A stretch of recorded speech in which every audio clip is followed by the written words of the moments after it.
Living history, World War II stories as told by those who were there. Today we have the honor and the privilege of hearing the story of Quartermaster Harvey Levine.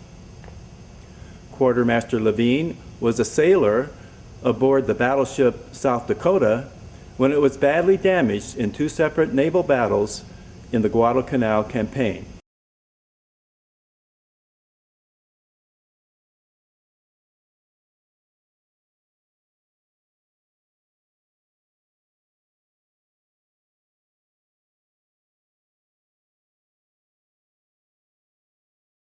I came from New York, and I enlisted in 1942. I almost ended up on the USS Juno, which the 5 Sullivan boys were on there. Now, I had met them.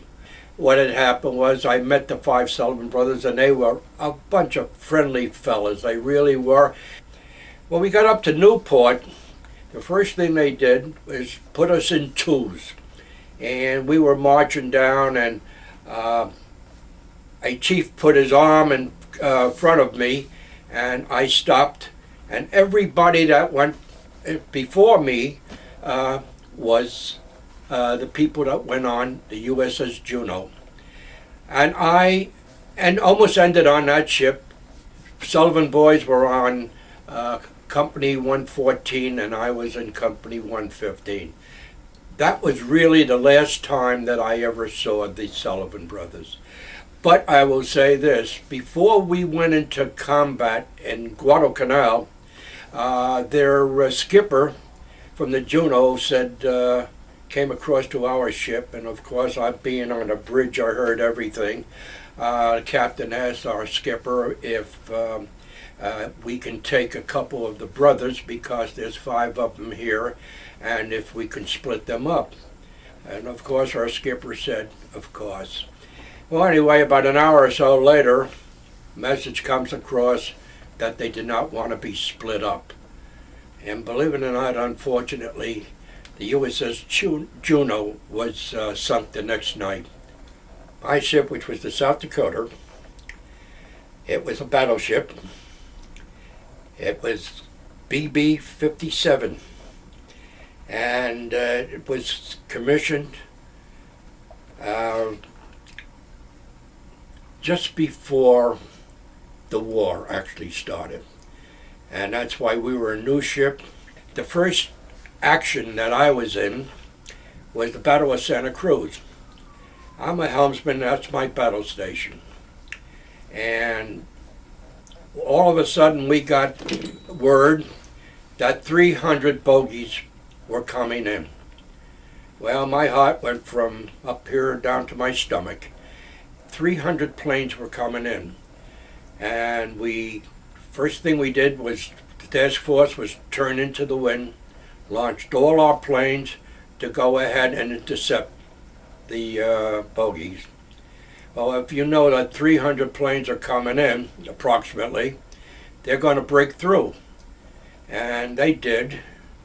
And we shot down approximately, I think it was 32 aircraft. Another unfortunate thing was that we took a bomb hit on our number 1 turret, and our skipper, who was Captain Gatch at the time, took a piece of shrapnel in his neck, and one of the fellows from my division got a hold of the captain and put his hand into his jugular vein and held it until the doctor got up to the bridge. The other shot, we took another bomb on our port side, and it hit a gun mouth, a 1.1. And at 18 years old, never really seen death in his whole life, I saw my buddies, who I came up with from Newport, with their heads blown off. These are things that never left me. Then the next battle was the Battle of Guadalcanal, Savo Island.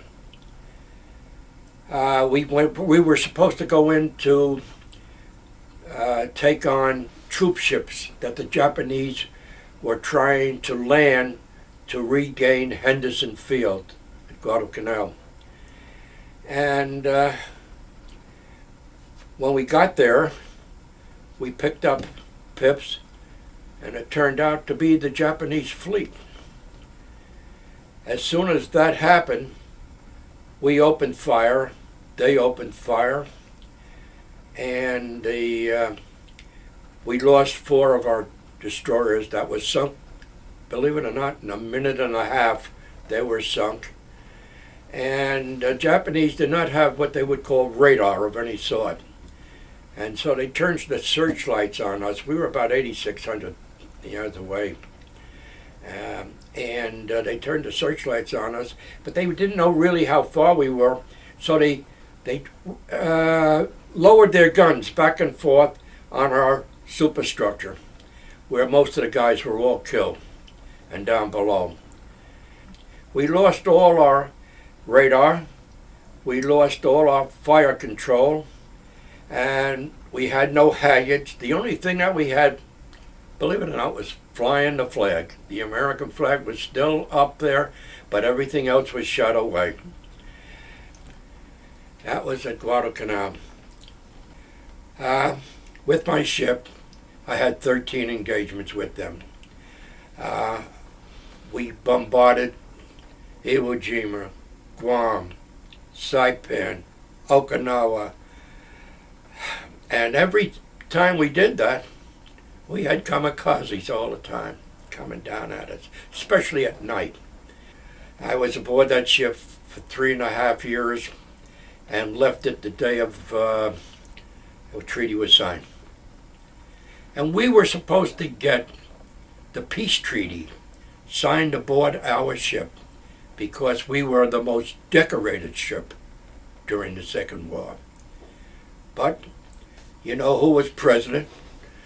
It was our friend Truman, and because he came from Missouri, the treaty was signed aboard the Missouri. But our ship was a great ship. Our speed, maximum speed, was about 30 knots, pretty fast for a battleship.